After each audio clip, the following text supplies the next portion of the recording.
Welcome to the Tory Burch Foundation webinar on becoming a certified women-owned business.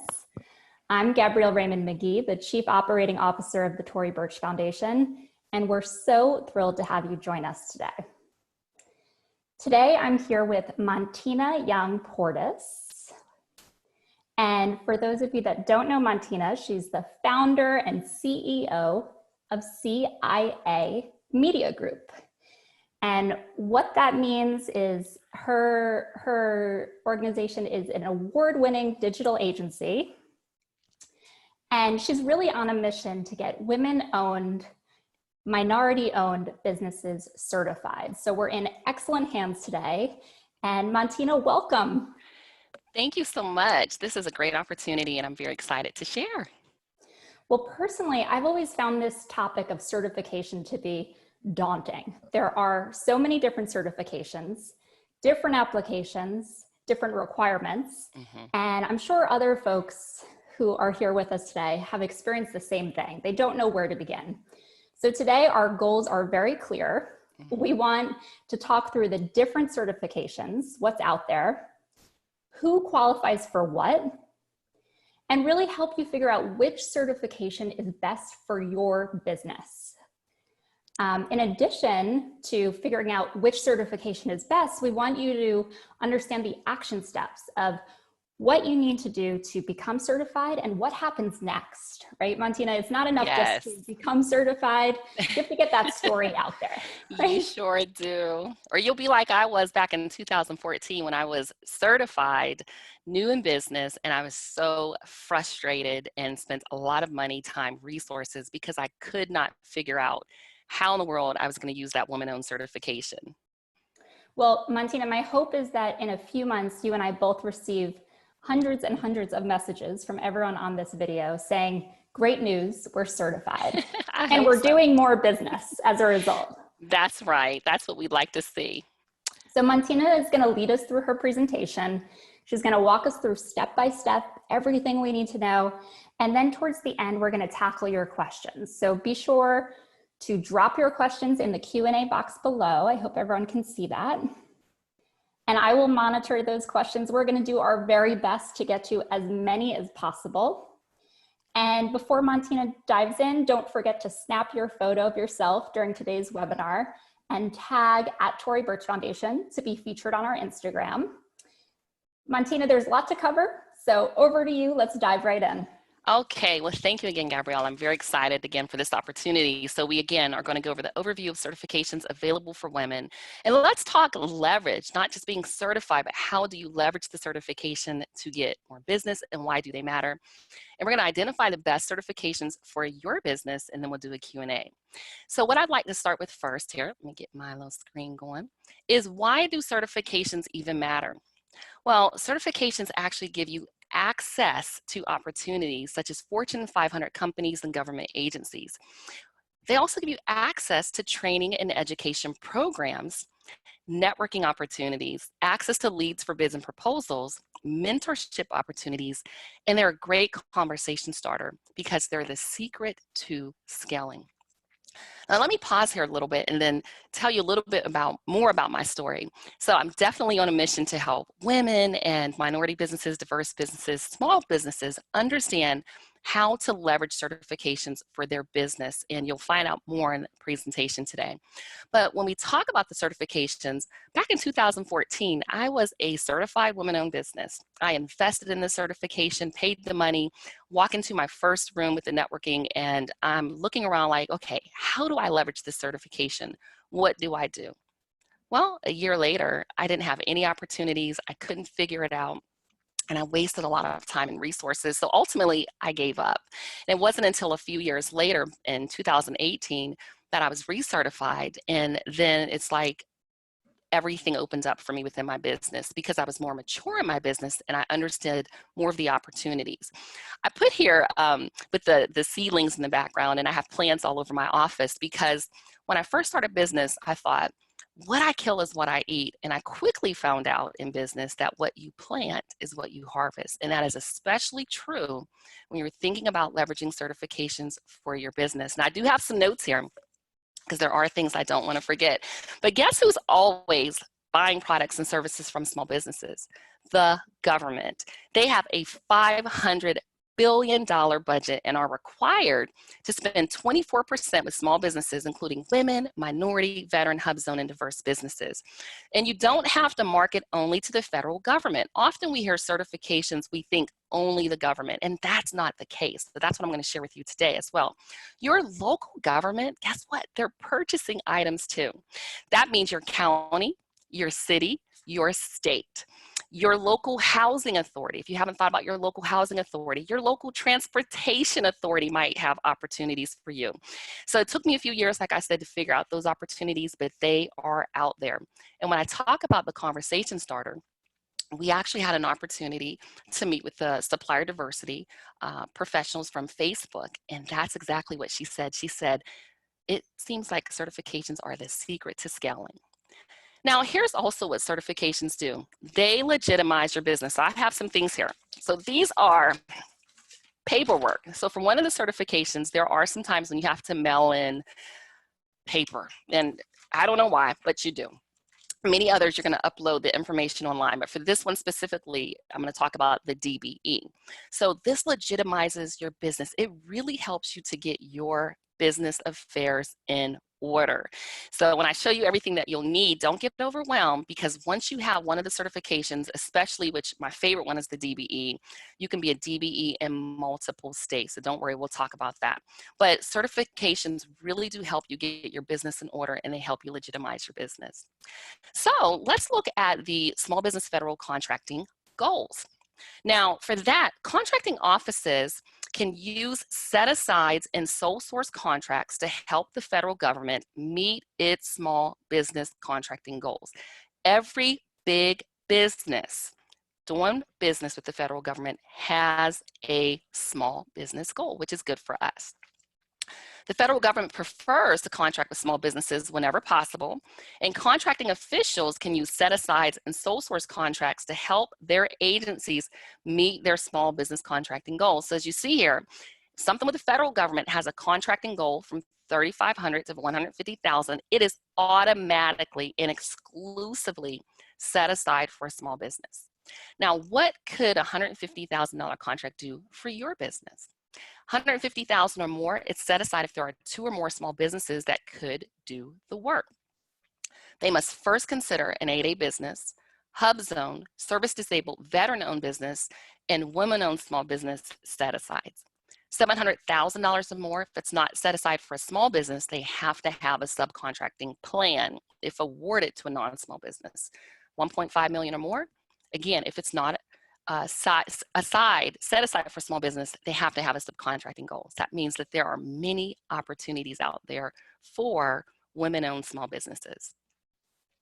So certifications 101, a few things I'd like to discuss here are, again, when you think a lot of times certifications, most people think just federal government, but again, there are state opportunities, local, city, or county opportunities. So there are opportunities to do business maybe with your local library, your housing authorities, your transportation authorities, really thinking outside of the box, looking around your county. What are some of the things that they might be able to use your services for? And ways to check for that would really literally be to go out and put your state in or your local county in and put minority or woman-owned certifications. Now, the national certifications are the ones that you will have to invest dollars in. So that is your woman-owned or WeBank. Your woman-owned certification and your minority-owned certification are going to cost money. They're going to be a small investment depending on the size of your business. Also, the certifications 101, we're going to talk about your NAICS codes or industry codes. And we're going to also talk about SBA size standards and nice to know terms that I learned over the years.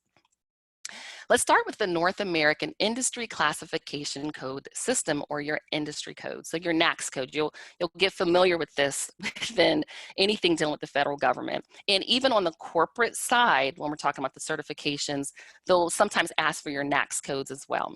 So you can see here, they have industry codes based on the industry. You have agriculture here and all of the different codes. I'm not going to go through all of them, but you'll be able to go in and actually identify your code, and I'll show you here. You're going to enter in a keyword, and this is at NAICS, NAICS.com. So once you enter in that keyword into the NAICS search, and I just put in marketing, so it gave me common NAICS codes that I can use when I'm marketing. Now I had to look at these and say, well, do I do all of these? Are these all something that my company can provide? What I love about certifications in the federal and corporate space is there are a lot of what are called teaming opportunities.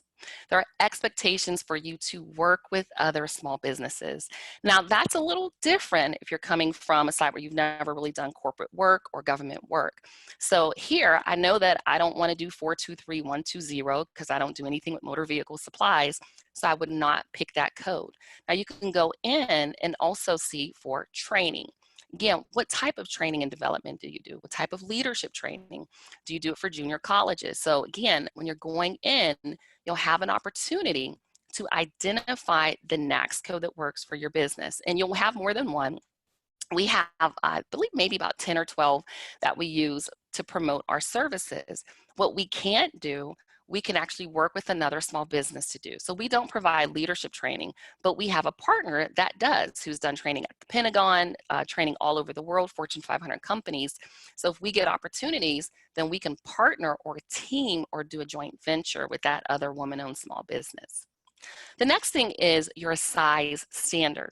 The size standard is important to note because it qualifies a woman-owned small business for federal government programs. So for the most part, size standards are the average annual receipts or the average employment of a firm. So again, because I put in marketing, I just stayed with the marketing. And as you can see here, for 541613, marketing consulting services, it's at 15 million. Now, this is important to note because for the first 5 years of my business, we only did private sector work. We worked in the legal industry, which I'll talk about a little later in the presentation.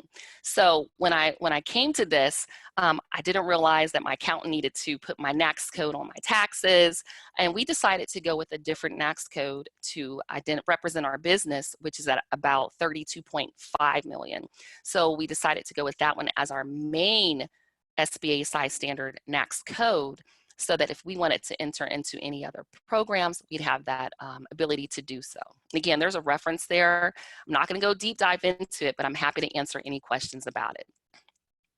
So let's talk about just a quick question that we're getting.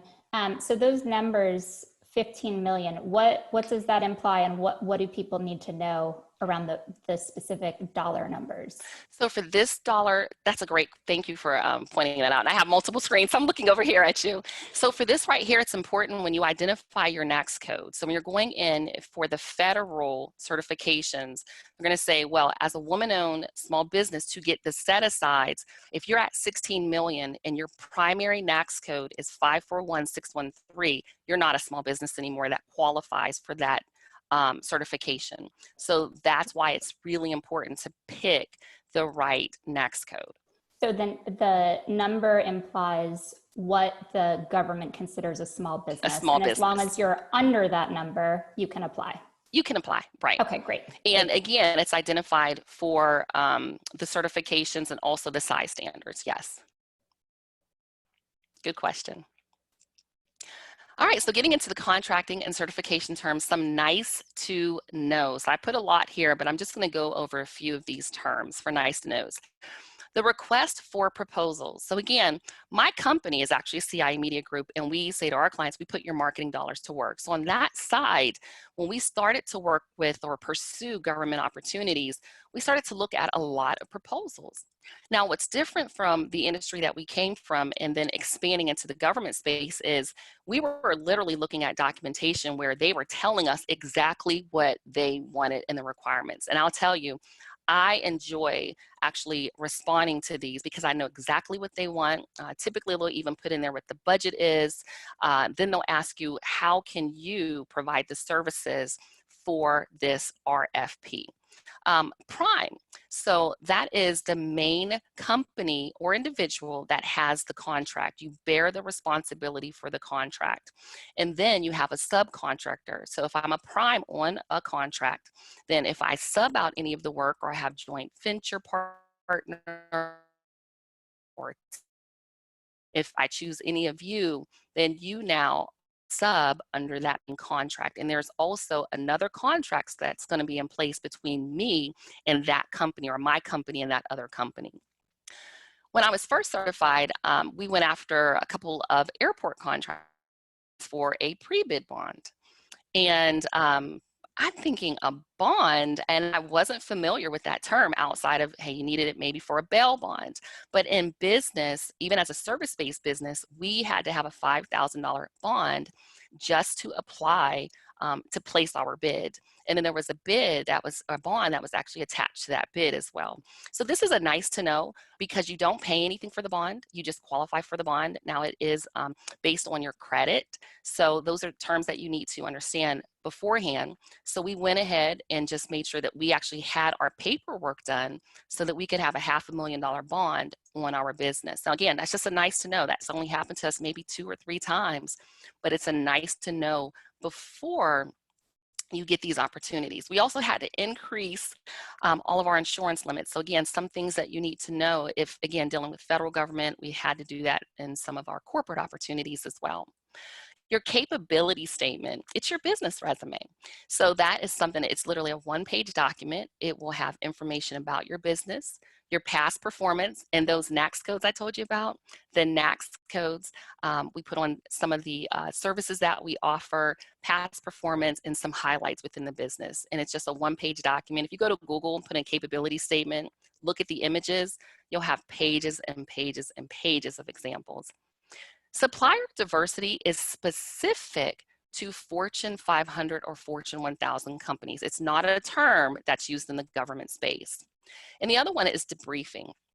If at any time you have responded to an RFP and you did not win that opportunity, you can ask that contracting officer for a debriefing. And that could just be a 15-minute debriefing. That's what we do. We don't get a contract. We ask them to just let us know what worked, what didn't, and what can we improve for the next time. So those are, again, a lot of nice to knows, but these are just a few. And I'm happy to answer any questions that you have on these. Now, one of the things I always say is, we don't want handouts. We're looking for opportunities. We want opportunities. So certifications don't guarantee success for us at all. But I do want to also point out, with some of the terms and things I'll go over with the programs and the certifications, that there might be opportunities for you to get with another company that is in a similar space, or they do something that's complementary for your company, and do what's called teaming up. And this works great for 8A companies. I have a friend that's an 8A, and again, I'll talk about that with that program, but she's in her 5th year and it's a 9-year program. And she's actually talking to me and saying, look, when I exit out of this program, maybe you can be an 8A and we can start referring each other some work. So again, we don't want handouts, but we do want opportunities. So let's start with the first certification we'll review here, and that's the Women Business Enterprise National Council, or we call ourselves WEBs. You'll hear WeBank. So with this certification here, it validates that the business is 51% owned, controlled, operated, and managed by a woman or women. Again, with the certifications, you get access to opportunities, you get access to the networking. If you have a brick and mortar, you can put the sticker up there with the women owned in your window. If you have a product, you'll see a product sometimes that has that women owned sticker on it as well. So you'll see the certifications listed here, but it also gives you access to bigger opportunities. Once I became certified, I learned about the Tuck School of Business, and you can get sponsorships for these opportunities, and Kellogg and EY. There are so many opportunities that I never knew existed until I became certified. And the other thing with leveraging certifications, again, that I didn't know is you want to get involved. There are going to be a lot of opportunities for you to volunteer and sit on committees. Do as much as you can, whatever your time allows you to do. Also, one of the things that happened with us is we were recently nominated for WEB Advocate of the Year by UPS. How does that happen? Well, we've shown up for a couple of years at these events, and you start to know the supplier diversity professionals, and they start to know you and your business really, really well. Relationship currency is the #1 currency in this space, especially in business. And of course, we hear it all the time that people do business with people they know, like, and trust. In this space, it's especially important, and it's true. The other thing is it gives you access to community support. among WEBs and certified other businesses, and of course the corporate supplier diversity professionals. You get an access to the current list of supplier diversity and procurement executives at hundreds of major US corporations. Now, that doesn't mean you get their email addresses. Now, there are networking opportunities when pre-COVID, you can meet them face to face, and they actually would give you their business cards, but that's not the case. You know, it may not be the case. Also, you get to use, of course, the WeBank logos and the woman-owned logos on your business cards. You get to use them in your signatures. You get to use them on your LinkedIn profiles. And I really believe in leveraging these and marketing them. You get a community of support and advocacy. Often when we looked at the certifications, and when I first looked at certifications, I thought, okay, I'm going to get this Fortune 1000 or Fortune 500 business. It is a long sales cycle. But many of the companies that are within these businesses that have been there 5 years, 10 years, 20 years, sometimes they are $100+ million companies. And that is the case actually for another one of the certifications that I'll show you. This one is a national certification. It is worldwide. So if you're in Canada, if you're in Europe, you're in Africa, you can actually use WeBe Connect. So this is a great certification, but you will make an investment. This is not a free certification, but once you get this certification, you can actually use them as a third party credentialing for the WOSB, the one right here, the Women-Owned Small Business, which is the federal government certification. To be eligible for the SBA's WOSB program, the company must be at least 51% owned and controlled. You will see that often, owned and controlled by a female US citizen. The WOSB program limits certified organization to specific NAICS codes. See, that's why I said those NAICS codes, again, with your SBA standards, and the company must meet that size standard as defined by the SBA. But remember, you don't have just one NAICS code. You can have multiple NAICS codes. Now, you don't want to have so many that a company or agency can't figure out what you do. So it's really important to pick the right NAICS codes. Now, if you're eligible for the Woman-Owned Small Business certification, it's free with the federal government. You may be eligible for the Economically Disadvantaged Women-Owned Small Business. Now, again, to qualify for this one, you must meet all of the WOSB requirements, and the owner of the company must demonstrate economic disadvantage in the following ways. Personal net worth is less than $750,000, and there are a few exclusions. So you want to make sure that you look at those exclusions as well. So if you qualify for WOSB, you may qualify for the EDWOSB. If you qualify for the EDWOSB, you qualify for the WOSB. Now, remember I said that there are state, local, and county certifications. So here's a quick tip. My favorite certification that we'll talk about is the DBE. And if you see here, we started off as a disadvantaged business enterprise in Georgia.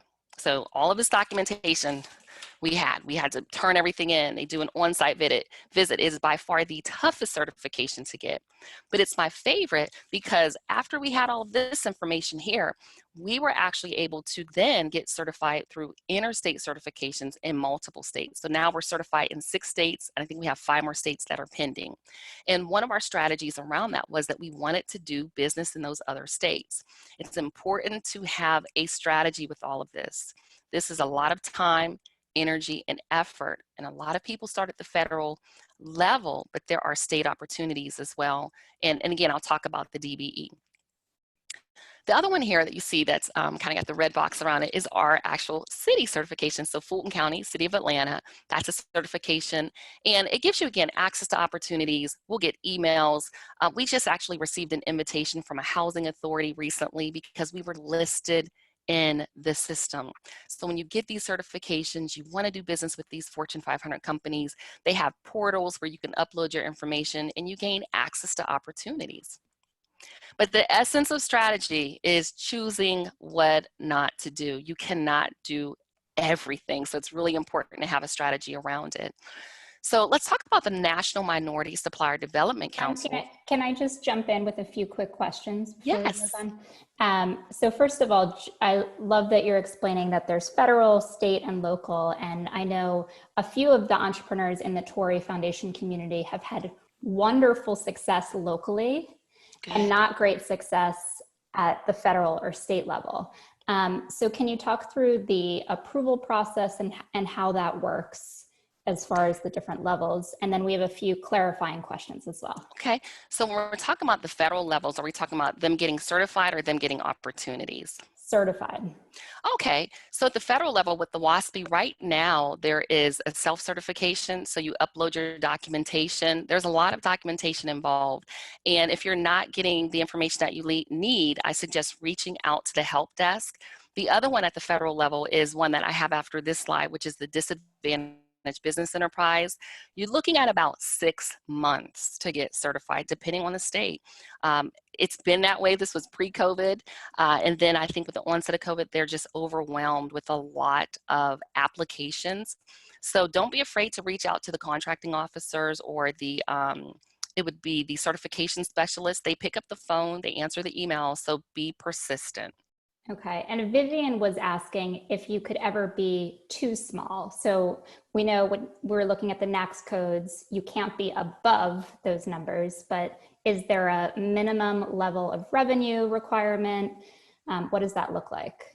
No, not to my knowledge. No, there's no minimum level. For some of the certifications though, there might be, they might want you to wait for 2 years, but there are always exceptions. So you're not too small. Got And it. if anything, you can join and come to the meetings. Great. And we have a number of folks who just started a business, which is so exciting and so encouraging. And they were asking if you have to wait until you get your tax return to file. Yes, you will need your tax returns. Got it. And then a number of folks are looking for guidance on how to pick the right NAICS code. If they fall into different buckets, can you apply for 2 different codes, or what does that look like? So there's no application process. You just pick the NAICS codes that work best for your business and pick them. If, like for us, we're in marketing, we do video production, and like I said, we have about 12. So pick what works for your business. Now, you're going to have a primary. This is something I didn't know early on, and the reason I found out is we actually applied for the 8A program that we'll talk about, and one of the documents that came back for us was that we didn't have the right NAICS code on our tax return, and I didn't know, but my accountant was just she put in a NAICS code that she assumed. So we had to go back and actually amend our taxes for a few years. So try to get it right up front, but you can go back and not an accountant or a lawyer, but you may be able to go back and amend your taxes. And so is it best to contact an advisor in that office so that you get it right the first time? You're not going to get it wrong.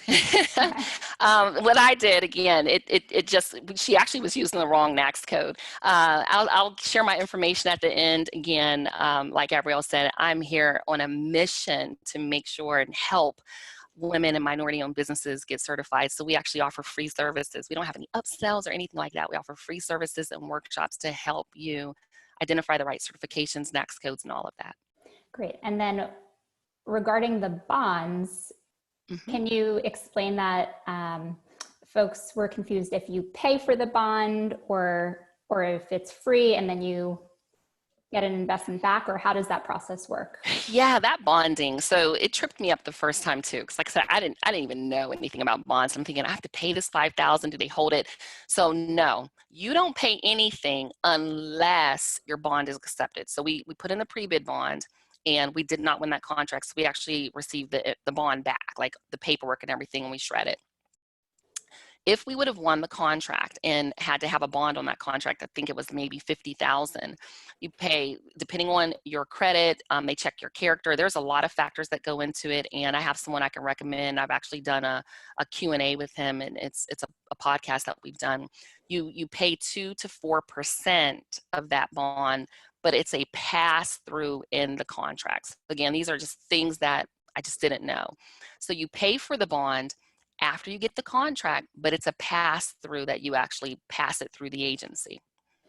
Got it. And for the national program, you mentioned that program is not free. It's a bit of an investment to apply. Yes. Can you give us a range of what we're looking at as far as an investment to apply? So probably, let's say you're in the first year, a couple of years of your business, under $1 million in revenue, I believe it's about $500.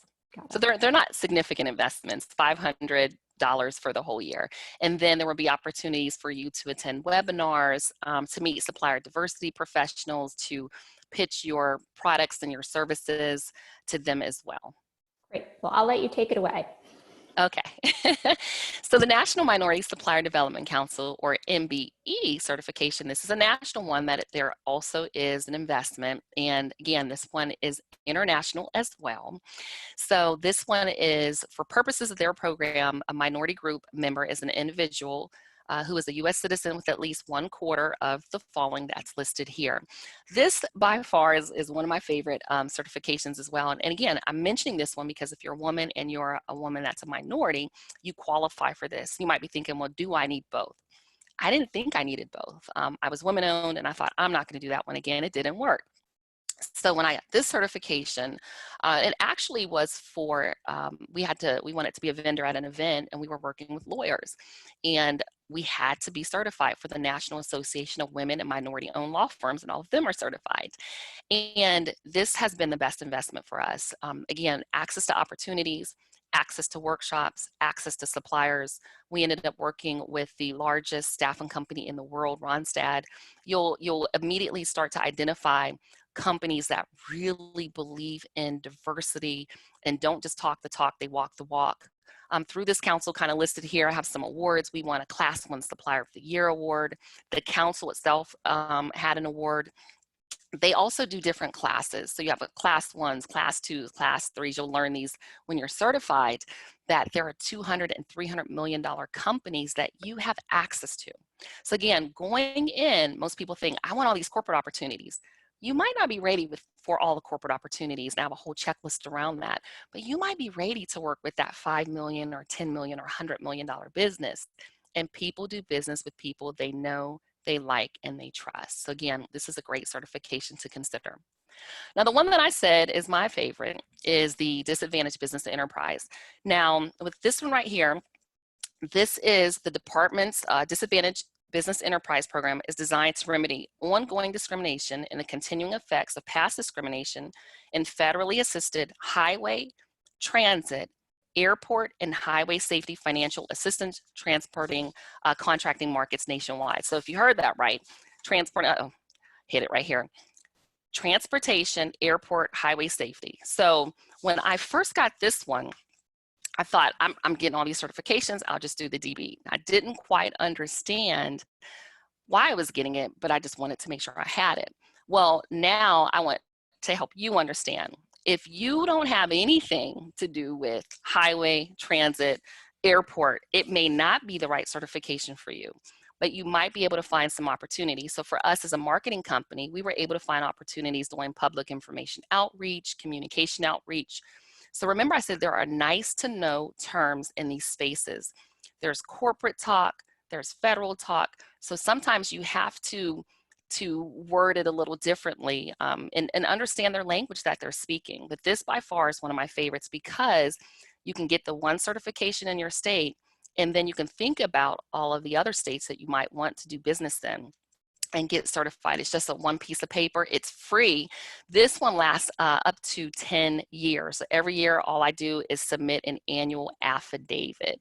Again, this is for women. So this is literally disadvantaged, but if you fit into the qualifications as a woman, you can actually pursue this certification. So again, one of my favorites. And it also says the primary remedial goal and objective of the DBE program is to level the playing field by providing small businesses owned and controlled by socially and economically disadvantaged individuals a fair opportunity to compete for federally funded transportation contracts. So when I say access to all these opportunities, when you sign up for these, they're going to send you a lot of information about training. Try to at least go to a couple. Many states, what I like about the DBE program or the DB certifications, they have programs. Your states have programs where they have small business programs. They are there to help you get these contracts. And I meet so many people in this space. They have the civil rights offices and they really care about their small businesses getting these contracts. So when you see work done on your federal highways, they probably have a DBE goal attached to them. So that's nice to know. And the last one I wanted to end with from certifications and programs are the 8A Business Development Program. I just wanted to talk about this because I didn't even know this program existed until 5 or 6 years even into my business. You must already be a small business, not already have participated, be at least 51% owned and controlled by U.S. citizens, owned by someone whose personal net worth is $250,000 or less, and owned by someone with $4 million or less in assets. Now, what I like about this program is it goes for 9 years, and the government literally has set aside contracts. Now, you don't want to start with this one within, maybe the first couple of years in your business, depending on your industry. You might be ready to go for this, but they do want to make sure that you have some past performance in place. And a lot of people in my inner circle hear me talk about the 8-day program all the time. So it's just one that I want you to have on your radar. The federal government's goal is to award at least 5% of all federal contracting dollars to small disadvantaged businesses each year. All right, so again, talking about the opportunity, certifications, they do not entitle or guarantee your company will receive corporate or government contracts. They just don't. There's a long sales cycle on the corporate side. You're responding to the RFP, so they don't guarantee anything, but they open up the door for so many opportunities for your business. They help you legitimize your business. They help you to get into networks and circles with other people that are doing business, that when they see that certification or they know that you're certified, they'll speak with you, or they'll do mentoring opportunities. They're mentor protege programs. So we actually had a program set up where we had a mentor. Your mentor could be, one of my friends' mentor was from AFLAC. So you have these corporate mentors in a lot of the programs that will mentor you. You could be their protege. On the federal side, they have a mentor protege program as well. So they open up a lot of opportunities. But the thing that you want to think about, everyone talks about certifications and getting certified. We're certified, we get the opportunities. I want to help you understand the number one question is, how can you help them reach their goals? So it's not enough just to be certified.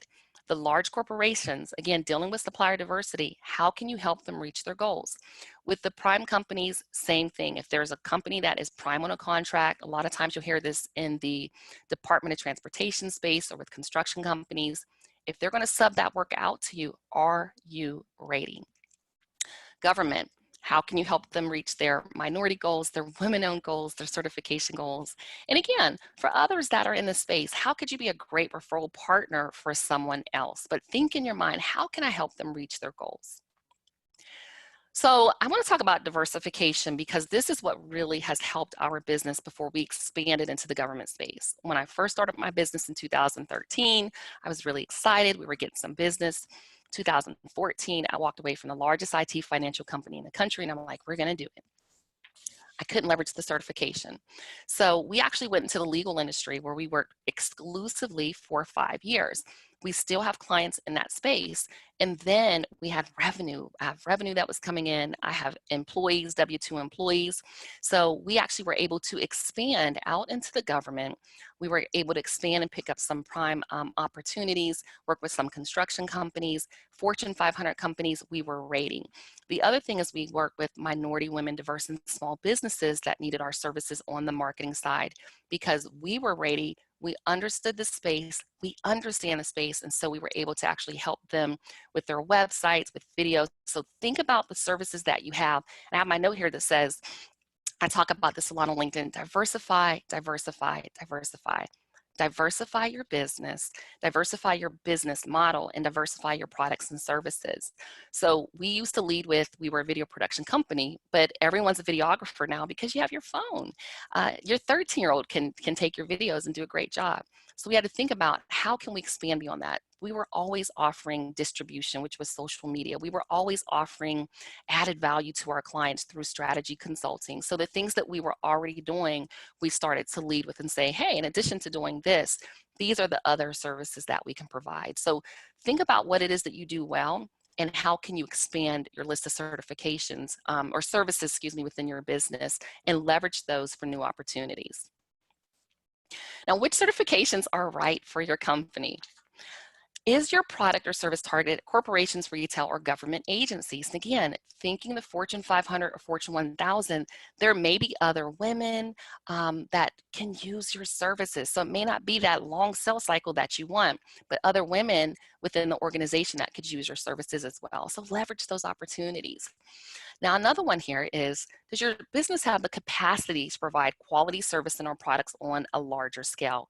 Can you scale up? Do you want to scale up? Do you have that time and that energy to do so? The next one is, Are you willing to share all of the details of your business, including your capital investments, tax returns, compensation records, everything, open book? I talked to a friend recently and she said, yeah, I don't want the government in my business.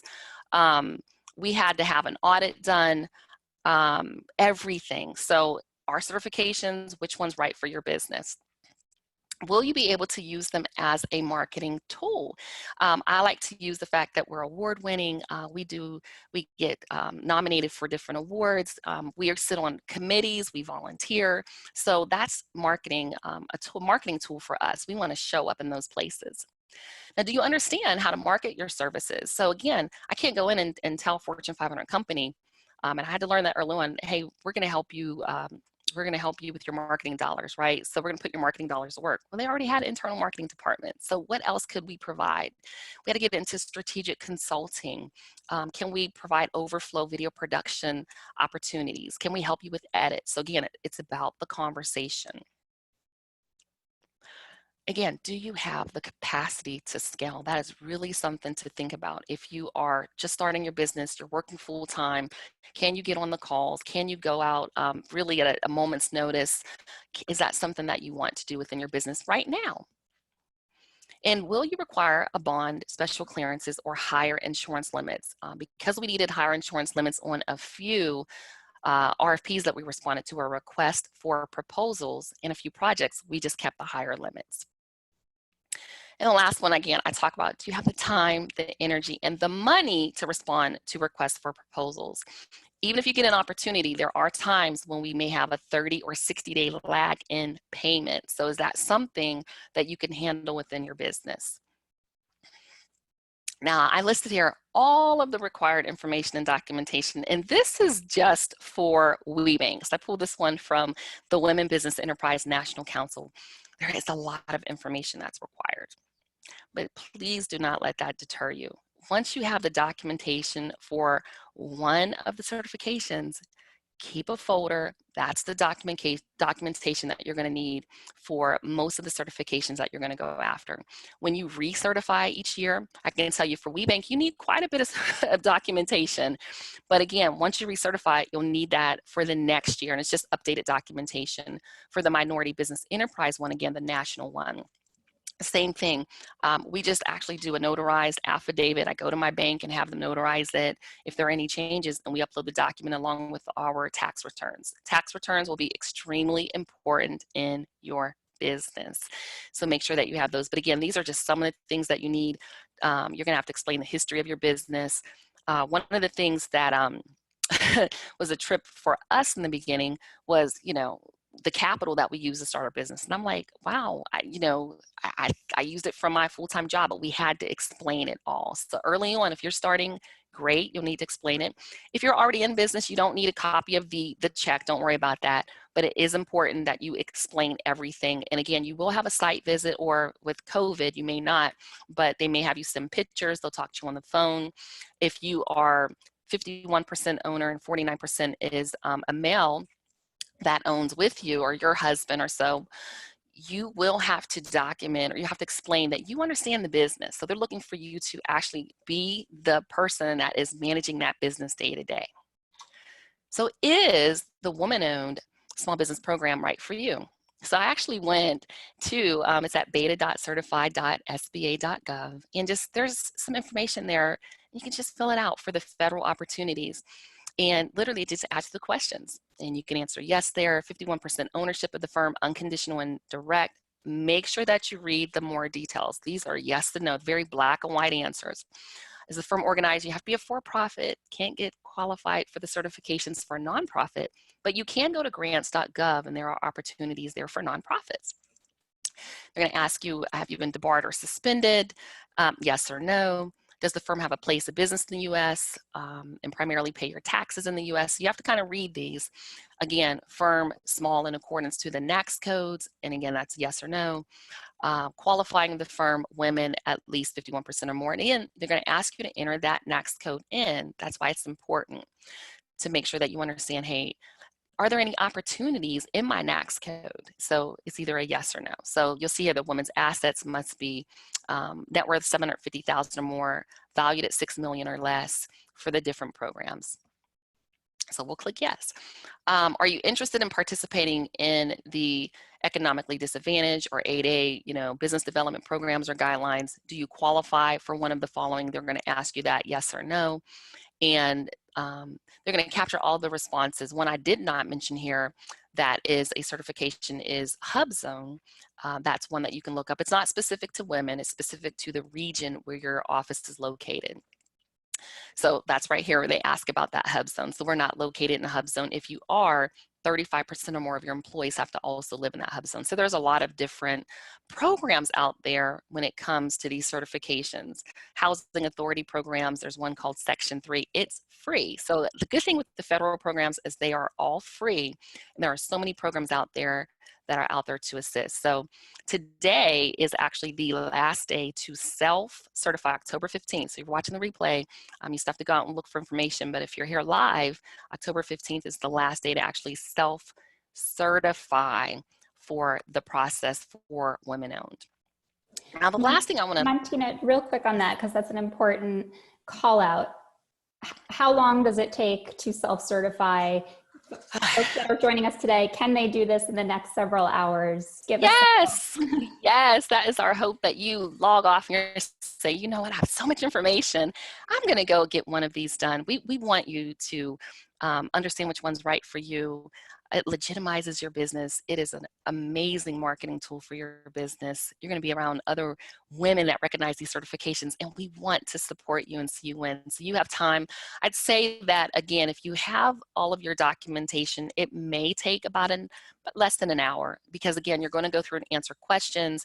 But if you don't have like your articles of incorporation, your W-2s for the last 3 years, your revenues for the last 3 years, your resumes, and here's a quick tip on that: go to LinkedIn and just download that resume there. That's what I did. So this is why I like certifications. They help you keep your business in order. I have folders for every single state, every single certification. So again, it may take you about an hour to submit the information. Because we were already in the program as self-certified, we did it, and I believe I woke up the next morning and it was approved. So I'm not sure what the approval process is for that one, but again, you're self-certifying. The last thing I want to leave you with is it's not easy, but in the fiscal year 2019, 26 billion in federal contracts were awarded to women-owned businesses. The 132.9 billion in prime contract dollars awarded to small businesses and 90.7 billion in subcontracts equates to the creation of 1 million jobs. You can do this. There's no part of business that's easy. I have been in business since 2013. And I think early on, I was like, wow, this is going to be amazing. I got to a certain revenue number and I thought, oh, it's going to be easier when we make more money. We doubled it. I started making in a month what before I made in a year. It's just not easy being in business, but you're built for it. When you have a support group around you, you have the Tory Burch Foundation putting on webinars like this and people to support you and incubators, you can do this. You can absolutely do this. Think about the generational wealth you can build. One thing we didn't talk about in the beginning is I'm a mom of 2 adult children, a teenager, and an amazing son-in-law. Well, they're all amazing. And I'll be a Grammy in a few years. So think about the generational wealth. Think about your employees. I have an employee that is a DACA recipient that purchased their first home last year and a brand new car. So think about all of the lives you can change, and not just by being certified, but again, taking that leap, identifying which one is best for you, and scaling and growing your business. So we want to think about expansion. And again, what I did mention and want to reiterate is what I love about the corporate and these certifications and the government is teaming and partnerships and subcontracting. All of that is encouraged. So we're encouraged to work together to get these opportunities. So there's not as much as a competition on the other side where it's like there's kind of like we know there's a big enough pie for all of us, but we're kind of like trying to go after the same types of businesses. No. In these spaces, they actually want to see us work together. So if you're a marketing company and I'm a marketing company, I want to say, okay, are there opportunities for you to work together? So there are certain things we just don't do. We don't do PR. We would rather go in and align ourselves with another small business, especially a woman-owned business, to do that for our clients. So I always say there is no secret to success, but there sure is the blueprint. And here's my information here. So if you have questions about leveraging certifications, a specific strategy, you want to learn more about digital strategies, we're here to help. Like I said, I have free training, and you can schedule a free 15-minute clarity call with me. There's no upsell. I'm not upselling coaching or consulting or anything. I really want to see you win on this side. I didn't have this information, so I want to see you win on this information, and then eventually help you build and scale your business. And if you take out your phone, you can link with me on LinkedIn. LinkedIn is for leaders. I call it the professionals playground, and it's my favorite place. And then one last thing here, and I'm going to turn it over to Gabrielle, is these certification links. The Tory Burch Foundation has access to all of the slides that I'm sure they'll share with you. Everything's an open book here, and this is not about me just teaching you this. We are doing this. We pursue the opportunities. And again, with the national certifications, the thing I want to reiterate is you want to get engaged, volunteer, get on the committees. I'm the chair for one of the committees, the Minority Business Enterprise Industry Council, the Professional Services Group. So now I'm helping to lead 150 plus in the Professional Services Group. I'm the leader. I have a coach here. So don't think you're going to get certified and just think, why am I not getting business? You will need to make the investment of time to show up. Gabrielle, I'm going to turn it back over to you. Thank you so much, Montina. And I know, given the deadline being tomorrow for that certification, know that we will be making this video available today, as well as your slides. So everyone will receive in their email a copy of Montina's slides. So all of those links that I'm sure people were trying to write down quickly, know that we'll be circulating that. Let's get right down to our many questions. So Montina, you touched upon the idea of if you're a service business, but we have many entrepreneurs that are product focused. So can you talk to us about that? Is it worth becoming certified if you're not on the service side? If you have a brick and mortar, if you have even a hair salon or something like that, that is service oriented, who should be applying, and walk us through that? Yes, absolutely. If you have a product, I mean, I've gone to these events, now they're virtual, where you can sit right in front of Walmart's buyers or Target buyers or buyers for just whatever your product is. And WeBank provides phenomenal support, and you can put that woman-owned sticker on that product. So again, if your product can get into, if you want to get it into retail, I definitely highly recommend that you look into the WeBank certification or the MBE certification if you qualify. Now, it's a small investment, and right now there are scholarships that are available as well. So those are ones that I believe would be helpful. If you are a cosmetologist, let me tell you, I actually saw a federal opportunity recently for, they needed someone to come in and cut hair for youth that were in a detention center, and it was like almost $100,000 a year opportunity. So again, it's really about understanding and being creative. And then remember, some of the corporations, again, pre-COVID, actually had hair salons. So I actually know some corporations that actually had hair salons, barbershops in their corporations. The one certification that I had listed was the ACDBE, so you can get disadvantaged business enterprise, but if you want to actually have your products or services in the airport, they actually have a specific percent of the airport concessions set aside. And one, I know in the Atlanta airport, we actually have a barbershop. So again, it's about being creative with these opportunities. Great. And a point of clarification, so the 51% requirement of ownership has to be by women. So if Montina and I were partners and I owned 49%, or we had multiple female partners, we could still apply. It has to be female ownership. Is that correct? Yes. Woman or women. Yes. Great. And Malika was asking, many businesses have pivoted during this pandemic. So how might that impact your coding, and how often should you be updating your coding? Okay, so for your NAICS codes, for your NAICS codes, understood. So I know some that have pivoted, literally just gone into doing PPE products. Just go in and you can update it. I mean, it's really up to you how often you want to update it. But remember, you're going to have a primary NAICS code that you're going to be reporting on your tax return. And if you see that 8A somewhere in your future, because that's what we did, we said, okay, we see this in our future, you have to have that on your tax return, I believe, at least 2 years prior, 2 or 3 years. So check into that and verify it. But you just can go in and you literally can update it anytime. Remember, you're putting that NAICS code in so that when you're searching for opportunities from a government standpoint, you actually can go in and specifically search for that NAICS code. So I'm glad it's you there said to help that you. About searching. So you mentioned relationship currency is key. Yes. I know many of these certifications were really focused on in-person events. So given the pandemic, given the decrease in in-person events, how should folks leverage virtual events to make sure that they're still networking and getting their business name out there?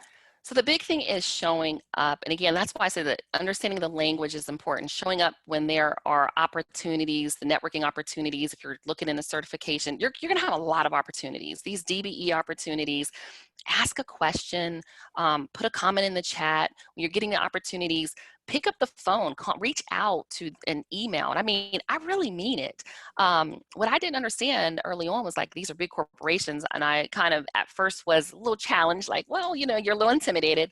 They're amazing. And what I like on the government side is they really do want to assist you. They want to see the small businesses. Typically those I've found now, not everyone, but most in that space understand that when they help shift a small business, 100,000, 500,000, that's a significant amount for a small business, and they're more willing to help. So again, show up at the events. Again, in your state, they're going to have a name, they're going to have a phone number. Call and introduce yourself. But again, can you handle the capacity? Are you very clear and succinct? You cannot give a whole 60-second or 90-second explanation of what you do. It really needs to be about 15 seconds or less. But if you can have that tight and work with someone with your elevator pitch, I'm sure you can get some opportunities. Excellent. And you mentioned, so you become certified, and then there's this whole bidding process that's critical, right? So it's not enough just to become certified. How do you make sure that you're actively searching? What are tips on the bidding side? So from an opportunity standpoint, this has to be part of your marketing process, your business development. And number one is, I said LinkedIn. I'm on LinkedIn every single day. LinkedIn's where the leaders are. It's the professionals' playground from 6 a.m. to 9 a.m. Like, I get up in the morning, even walking my dog, I post on LinkedIn. Like, I take it seriously.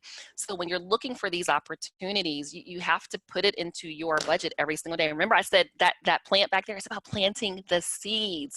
And we want to, I would say, you know, I don't want to eat for tomorrow or a month. I want to harvest. I want to build an orchard. That's going to take, you know, a long time to do. So every single day that you're planting those seeds, know that you're planting the seeds for opportunities and showing up. And I know people hear this all the time, but that's why you want to look at which certification is best and how long do you have to run with it. Because it may not be that Fortune 500 18-month cycle, but it could be another small business within that organization that needs your services. I reach out to small businesses all the time, and we need their services.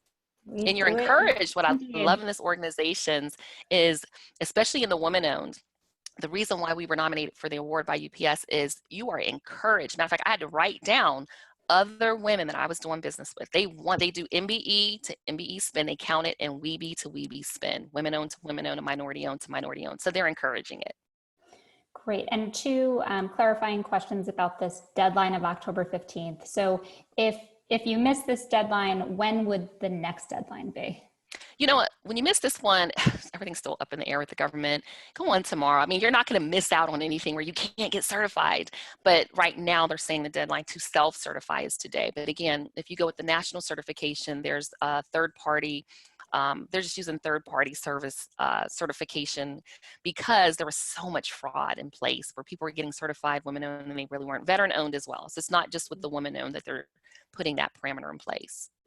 So don't stress if you miss tomorrow. Don't stress. There's more opportunity. No. And it looks like Sherry's actually in the process of self-certifying, and she let us know the importance of also getting your information approved through the SAM system, which is the system for award management through the SBA. Yes. Is that correct? So you want to, yeah, we're jumping into another one, but you definitely want to make sure that you're registered. It used to be you could just go in and put your information. Now you need what's called, and I don't want to go to a deep dive, I have to do another webinar, but you have to have a cage code and you have to have a DUNS number, but they're moving away from DUNS number to something else in the next year. So Dun & Bradstreet lost the contract. So there's a lot of other factors in place. So yes, you definitely want to make sure you're registered.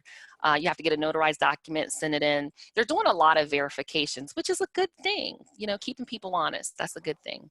That is a good thing. And the website, again, to become self-certified, where should people go? Certify.sba.gov, I believe is what it is here. Yes. Great. Well, Montina, we're going to have you back because we covered a ton of information and this has been so helpful. So thank you for walking us through step by step and all of the incredible opportunities there are once you become certified and go through that bidding process. If possible, would